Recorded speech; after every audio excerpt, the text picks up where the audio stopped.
Hi అండి, నమస్తే. Welcome back to cute jelly channel. ఈరోజు మనం ఒక అటుకులతో ఒక స్వీట్ రెసిపీ అనేది చూపించబోతున్నాను. అది కూడా చాలా ఈజీ వేలో అటుకుల కేసరి అండి. పిల్లల నుండి పెద్దవాళ్ళ దాకా ఎవరైనా ఇష్టంగా తింటారు. అంతేకాకుండా దేవుడికి మనం ప్రసాదంగా కూడా పెట్టుకోవచ్చు. చాలా సింపుల్ వే, కేవలం 10 నిమిషాల్లో ఈజీగా మనకు రెడీ అయిపోతుంది. అన్ని ఇంట్లో ఉన్న వాటితోనే. చాలా సింపుల్ ప్రాసెస్ అండి. ఇప్పుడు ముందుగా ఒక స్టవ్ ఆన్ చేసి ఒక ప్యాన్ తీసుకున్నాను. ప్యాన్ కాస్త హీట్ అవ్వాలి మనకు. ప్యాన్ కాస్త హీట్ అయిన తర్వాత ఇందులోకి మనం 1 కప్పు మందంగా ఉండే అటుకులు తీసుకోవాలి. వీటిని కాస్త క్రిస్పీగా అయ్యేదాకా మనం ఇలా ఫ్రై చేసుకోవాలి.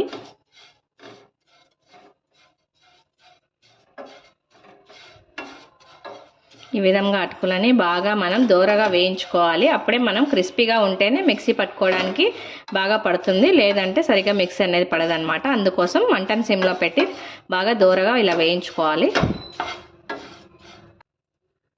చూడండి, ఈ విధంగా మనకు బాగా క్రిస్పీగా ఇలా ప్రెస్ చేయగానే విరిగిపోతున్నాయి కదా అటుకులు.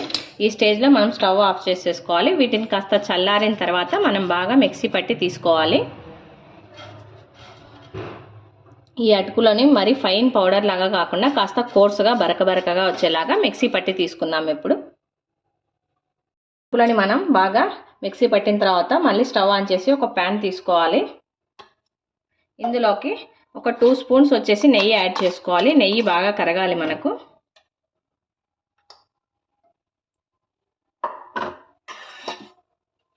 నెయ్యి కరిగేలోపు ఒకసారి మనం చూడండి, ఈ అటుకుల మిశ్రమం అనేది బాగా దగ్గరికి చూపిస్తున్నాను మీకు. ఇది మరి ఫైన్ పౌడర్గా కాకుండా మనకి బాంబే రవ్వ ఉంటుంది కదా, ఆ విధంగా కోర్సుగా వచ్చేలాగా మిక్సీ పట్టుకోవాలి. మరి మెత్తగా పడితే అంత టేస్టీగా ఉండదు, ముద్దగా అవుతుంది కదా, అందుకోసం.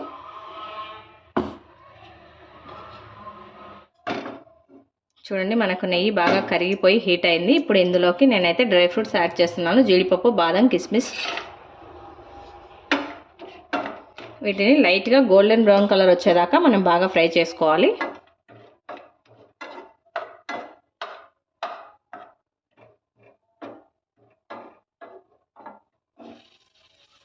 చూడండి, ఈ విధంగా బాగా లైట్ గోల్డెన్ బ్రౌన్ కలర్ వచ్చేదాకా ఫ్రై చేసుకున్నాం కదా. ఇప్పుడు వీటిని తీసి పక్కన ఉంచుకోవాలి.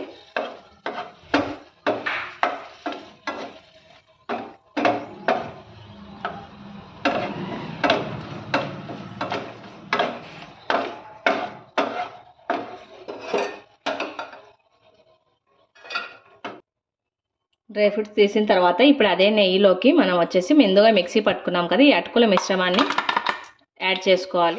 చూడండి, ఈ అటుకుల మిశ్రమాన్ని నేతిలో బాగా వేయించుకోవాలి. మనం లైట్గా ఇది కలర్ చేంజ్ అయ్యేదాకా ఇదే విధంగా సిమ్లో పెట్టి మనం బాగా ఫ్రై చేసుకోవాలి.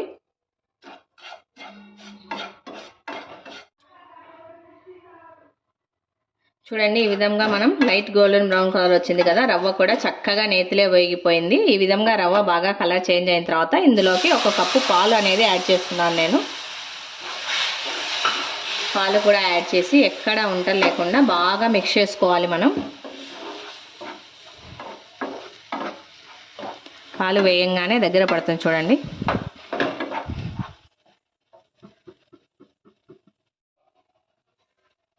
ఈ విధంగా పాలన్నింటిని పీల్చుకున్న తర్వాత రవ్వలోకి మనం ఏ కప్పుతో అయితే అటుకులు తీసుకున్నామో అదే కప్పుతో వచ్చేసి 1/2 కప్పు పంచదార అనేది యాడ్ చేస్తున్నాను. మీరు షుగర్ కాస్త ఎక్కువ తినే వాళ్ళైతే ఇంకా 1 or 2 స్పూన్స్ యాడ్ చేసుకోండి. లేదు అంటే 1/2 కప్ అనేది కరెక్ట్గా సరిపోతుంది. ఈ పంచదార కూడా వేసి మనం బాగా మిక్స్ చేసుకోవాలి. పంచదార లైట్గా కరుగుతుండే కొద్దీ మనకి ఇది మళ్ళీ కాస్త పలచబడుతుంది.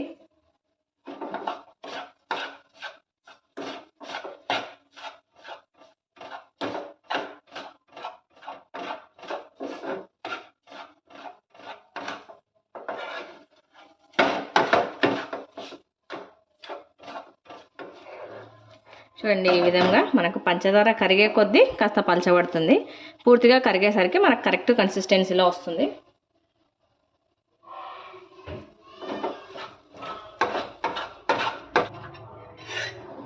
చూడండి, మనకి ఈ విధంగా పంచదార అంతా కరిగిపోయిన తర్వాత లాస్ట్లో మళ్ళీ 1 స్పూన్ నెయ్యి అనేది యాడ్ చేసుకోవాలి.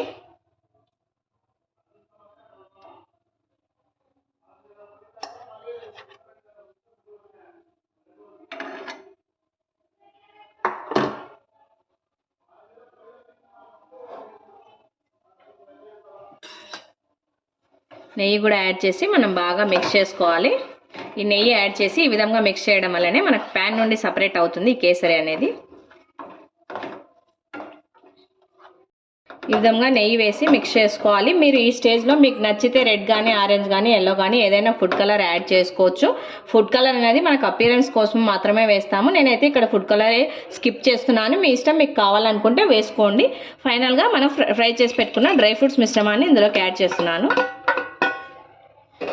డ్రై ఫ్రూట్స్ కూడా ఒకసారి వేసి బాగా మిక్స్ చేసుకొని మనం స్టవ్ ఆపేసుకుంటే సరి.